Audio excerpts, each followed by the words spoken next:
Hello friends, welcome to the Sarkari exam fighter YouTube channel. आज की class में आप सभी लोगों का स्वागत है।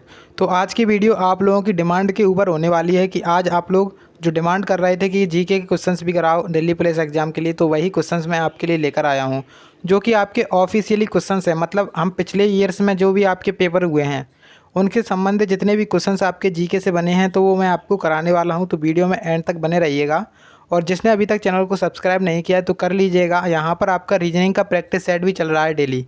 तो आप लोग अगर रीजनिंग के प्रैक्टिस सेट भी देखना चाहते हो तो डेली रात के 9 बजे क्लास चलती है, तो आप लोग जुड़ जाया करिए। ठीक है, चलिए शुरू करते हैं अपनी आज की क्लास को।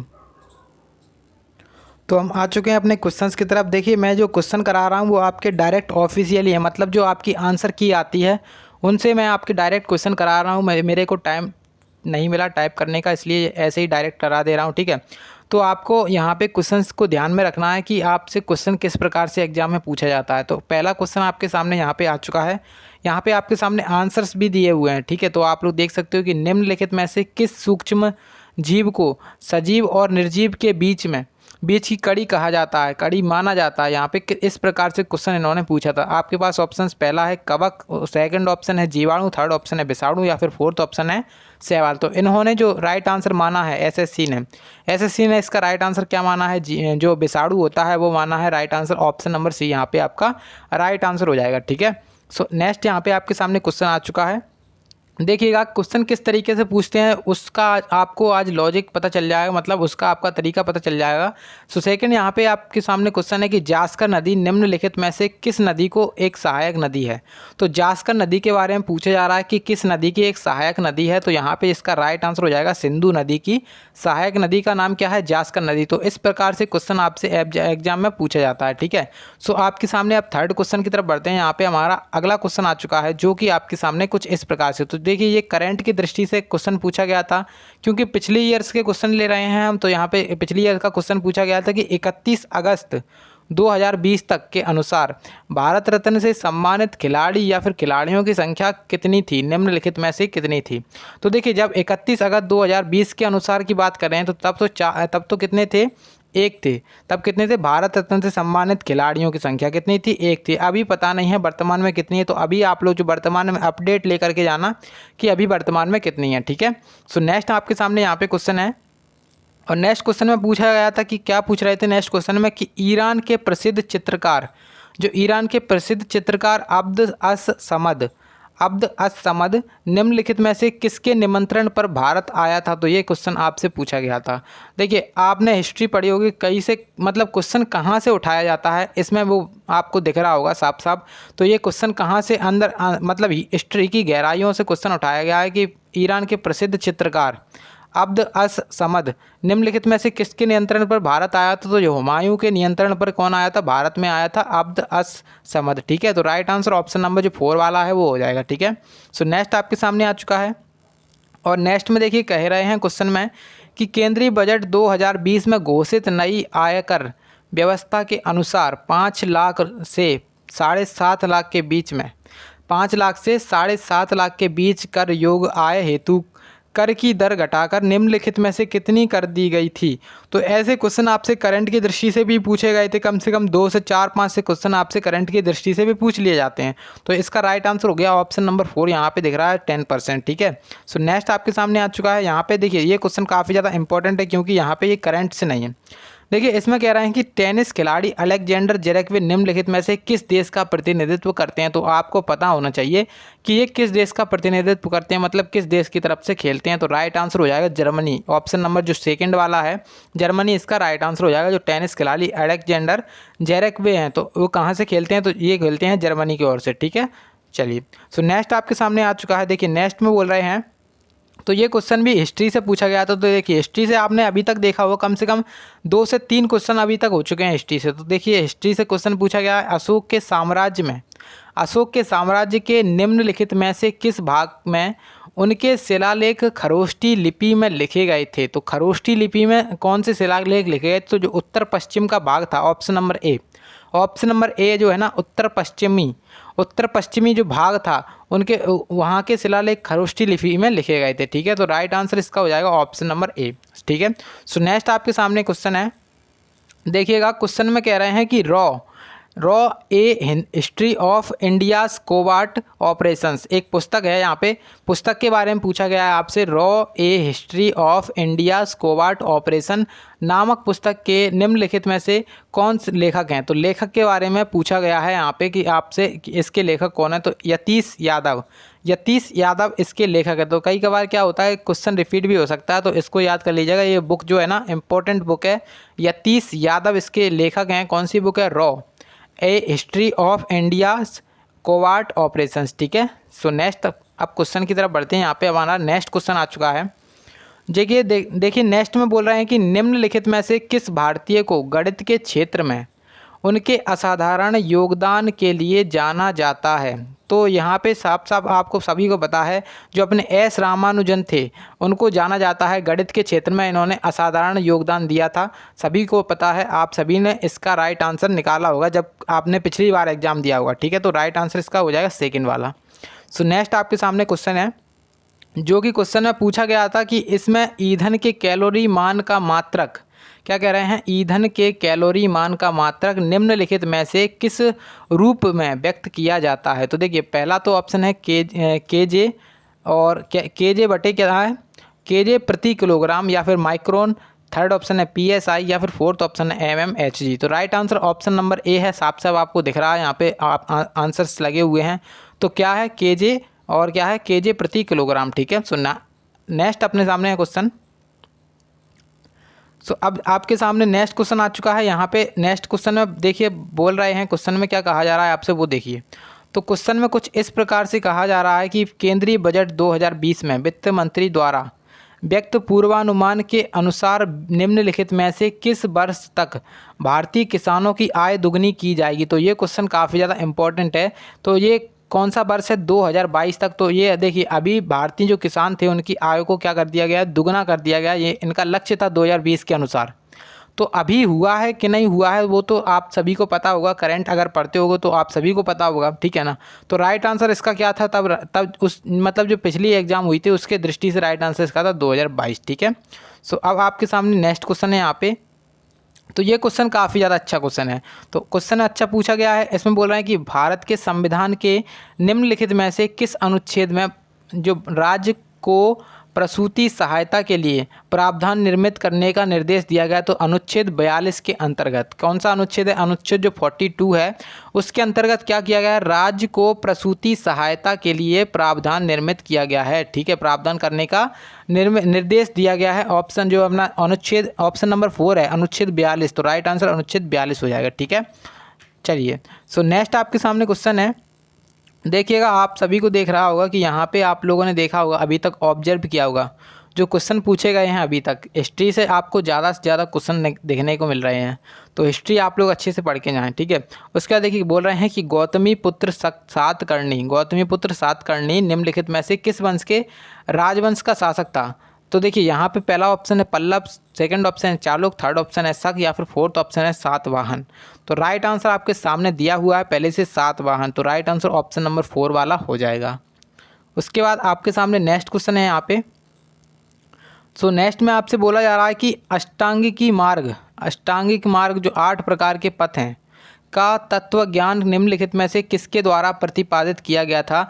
तो राइट आंसर हो जाएगा गौतम बुद्ध के द्वारा प्रतिपादित किया गया था अष्टांगिक मार्ग। तो यहाँ पे इसका राइट आंसर ऑप्शन नंबर जो सेकंड वाला है वो हो जाएगा, ठीक है। चलिए, सो नेक्स्ट आपके सामने अब देखते हैं क्वेश्चन। यहाँ पे आपके सामने जो नेक्स्ट आने वाला है देखिएगा, नेक्स्ट में बोल रहे हैं कि जून 2020 में निम्नलिखित में से किसे कॉरपोरेट दिवालिया प्रस्ताव और तरलीकरण प्रक्रिया पर सलाहकार समिति के अध्यक्ष पर नियुक्त किया गया था? तो उदय कोटक को इन्हें किया गया था पिछले 2020 के बाद, ठीक है। तो 2020 की बात है, आपको ये पिछली करंट से कुछ मतलब नहीं है अभी, क्योंकि इनमें अभी जो हाल ही में करंट हुई है मतलब पिछली 1 साल तक की आपसे पूछी जा सकती है। तो अभी आपके 7-8 महीने ये हो गए हैं 2022 के, और आप लोग यहाँ से मतलब आप लोग पिछली साल जून से स्टार्ट कर दो, जुलाई से स्टार्ट या फिर अगस्त से स्टार्ट कर दो। अगस्त 2021 से लेकर के अगस्त 2022 तक आप लोग स्टार्ट कर सकते हो। तो आप सभी को करंट में कोई दिक्कत नहीं होने वाली, ठीक है। उसके बाद देखिएगा यहाँ पे नेक्स्ट क्वेश्चन है कि निम्नलिखित में से किस राज्य की सीमा पश्चिम बंगाल राज्य से नहीं लगती है? तो आप लोगों ने अगर जियोग्राफी अच्छे से पढ़ी होगी तो आप लोग इस क्वेश्चन को देखते ही कर दोगे, और नहीं तो आप लोग कन्फ्यूज़न में लगोगे, ठीक है ना। तो यहाँ पे जो पश्चिम बंगाल राज्य से सीमा नहीं लगती, देखिए झारखंड की जो सीमा है वो पश्चिम बंगाल से लगती है, उसके बाद असम की भी लगती है, उसके बाद सिक्किम जो है ना उसकी भी सीमा लगती है, लेकिन जो मेघालय है, मेघालय की सीमा नहीं लगती है, ठीक है। अब आपको क्या पता होना चाहिए, क्योंकि कई बार एग्जाम में आपसे इनके डायरेक्ट मुख्यमंत्री और इनकी राजधानी भी पूछ लेता है, ठीक है। तो झारखंड की राजधानी क्या है, असम की राजधानी क्या है, मेघालय की राजधानी क्या है और सिक्किम की राजधानी क्या है, ये आप सभी को पता होना चाहिए। और साथ ही साथ इनके जो गवर्नर यानी कि राज्यपाल होते हैं और इनके मुख्यमंत्री होते हैं वो आप सभी को पता होने चाहिए, तो याद जरूर कर लीजिएगा, ठीक है। तो मेघालय की राजधानी मैं बता देता हूँ यहाँ पे, तो मेघालय की राजधानी क्या है, शिलोंग है, ठीक है। मेघालय की राजधानी क्या है, शिलोंग है। उसके बाद असम की राजधानी क्या है, असम की राजधानी है दिसपुर। उसका जो सिक्किम है, सिक्किम की राजधानी क्या है, सिक्किम की राजधानी है गंगटोक, ठीक है। तो इस प्रकार से यहाँ पे अब झारखंड की राजधानी आप लोग कमेंट बॉक्स में बताइएगा, एंड झारखंड के वर्तमान में मुख्यमंत्री कौन है उसके बारे में भी बताना है, ठीक है। चलिए, सो नेक्स्ट आपके सामने क्वेश्चन है, और देखिएगा नेक्स्ट क्वेश्चन में आपसे कुछ इस प्रकार से पूछा गया था कि निम्नलिखित में से किस उद्योग को भारत में 8 आधारभूत उद्योगों के सूचकांक की गणना के लिए उपयोग किया जाता है। पहला ऑप्शन है आपके पास तांबा, उसके बाद सेकंड ऑप्शन है वस्त्र, उसके बाद थर्ड ऑप्शन है एल्यूमिनियम, या फिर फोर्थ ऑप्शन है रिफाइनरी उत्पाद। तो राइट आंसर अपना ऑप्शन 4 वाला यानी कि रिफाइनरी उत्पाद। तो देखिए क्वेश्चन एक बार समझिएगा कि निम्नलिखित में से किस उद्योग को भारत में 8 आधारभूत उद्योगों के सूचकांक की गणना के लिए उपयोग किया जाता है। तो यहाँ पे राइट आंसर हो जाएगा रिफाइनरी उत्पाद, ऑप्शन नंबर 4, ठीक है। सो नेक्स्ट आपके सामने क्वेश्चन है, देखिएगा नेक्स्ट क्वेश्चन में कह रहे हैं कि क्या कह रहे हैं कि सिद्धांत शिरोमणि नामक प्राचीन ग्रंथ निम्नलिखित में से किसने लिखा था। तो ये काफ़ी ज़्यादा इंपॉर्टेंट है, इसको याद कर लीजिएगा। जो सिद्धांत शिरोमणि नामक प्राचीन ग्रंथ था वो किसके द्वारा लिखा गया था, भास्कराचार्य के द्वारा लिखा गया था, ठीक है। अब देखिए आर्यभट्ट के द्वारा एक अर्थशास्त्र नामक पुस्तक लिखी गई थी, क्या लिखी गई थी, अर्थशास्त्र, ठीक है, अर्थशास्त्र। तो इसको याद कर लीजिएगा, जो अर्थशास्त्र है किसके द्वारा लिखी गई थी, चाणक्य के द्वारा लिखी गई। तो आर्यभट्ट यहाँ पे नहीं होगा, क्योंकि आर्यभट्ट अलग है, वो क्या है, वो तो विष्णुगुप्त थे, जो चाणक्य थे उनके द्वारा क्या लिखी गई थी, अर्थशास्त्र लिखी गई थी, ठीक है। आर्यभट्ट नहीं है, आप लोग इसको छोड़ दीजिए, ठीक है। तो भास्कराचार्य के द्वारा सिद्धांत शिरोमणि नामक पुस्तक जो प्राचीन ग्रंथ है वो लिखा गया था, उसको बस याद करिए आप लोग, ठीक है। सो नेक्स्ट आपके सामने क्वेश्चन है, और नेक्स्ट क्वेश्चन में आपसे कहा जा रहा है कि केंद्रीय बजट 2020 के अनुसार, जो केंद्रीय बजट 2020 के अनुसार निम्नलिखित में से किस कर को समाप्त कर दिया गया था। तो किस कर को समाप्त कर दिया गया था, तो यहाँ पे जो लाभांश वितरण कर था उसको समाप्त कर दिया गया था 2020 के अनुसार केंद्रीय बजट, ठीक है। सो नेक्स्ट आपके सामने क्वेश्चन है, और नेक्स्ट क्वेश्चन में आपसे कुछ इस प्रकार से कहा जा रहा है कि सवाई जय सिंह ने, क्या कह रहे हैं, सवाई जय सिंह के सरपरस्ती में निम्नलिखित में से किस शहर में खगोलीय वेधशाला का निर्माण कराया था। तो राइट आंसर हो जाएगा वाराणसी। किस में, मतलब राइट आंसर क्या है इसका, जो सवाई जय सिंह थे, सवाई जय सिंह के सरपरस्ती में निम्नलिखित में से किस राज्य में किस शहर में खगोलीय वेधशाला का निर्माण कराया था। तो राइट आंसर हो जाएगा कौन सा, वाराणसी, ऑप्शन नंबर जो 4 वाला है इसका राइट आंसर है। आपके सामने नेक्स्ट क्वेश्चन आ चुका है, और नेक्स्ट में बोला जा रहा है आपसे कि भारत में देश की विदेशी मुद्रा के भंडार में, भारत के जो देश की विदेशी मुद्रा भंडार का